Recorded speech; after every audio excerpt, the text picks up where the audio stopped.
This week's Happier at Home is looking at what to consider when looking for an assisted living facility. Deb Bernacki joining us now from Happier at Home. Deb, good morning to you. Good morning. You're looking very fine today. Well, thank you. You as well. Let's start with where someone should start when looking for a facility like this in general. Where do you even begin? Well, I just wanted to clarify, assisted living is a step up from independent living, and we talked about that last week. And I believe that the video is probably still up on foxrochester.com and on my website as well.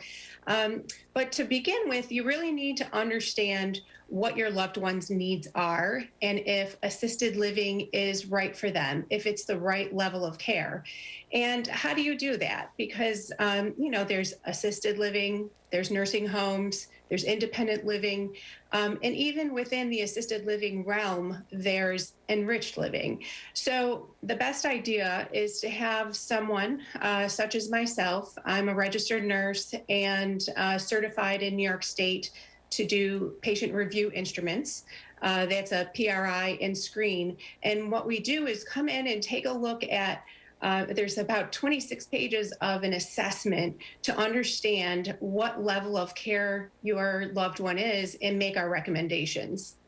To see if that is the right fit. You also recommend looking for on-site medical visits if those are a possibility. Talk about why that's important. Well, so many times there's limited mobility, and it's very difficult for those to be able to get out into the community and see the various doctors. So inquire about if they have a primary medical physician that comes to their community or facility.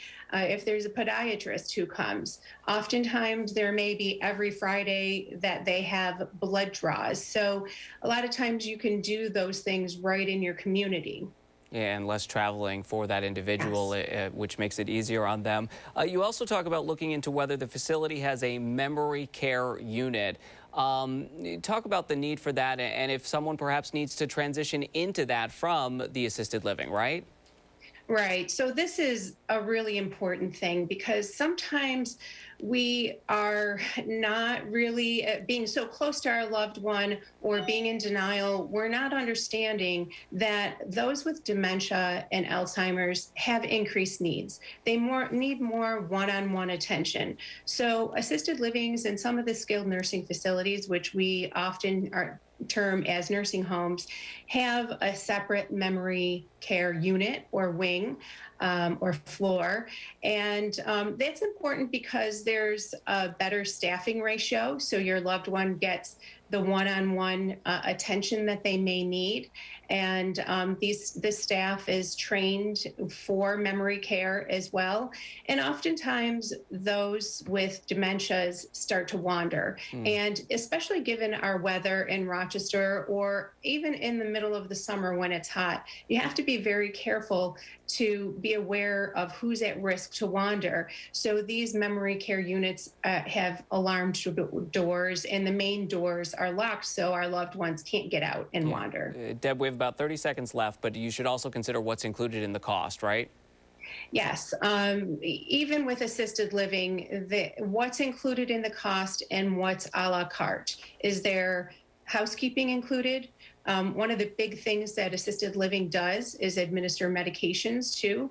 Assisted livings are licensed and regulated by the Department of Health. So there are some things that are required, but you need to ask what is included in the price and what you have to pay additional for. Yeah, all good advice this morning. Deb, great to see you. Thank you so much. Great to see you too. Bye-bye. Bye. Coming up.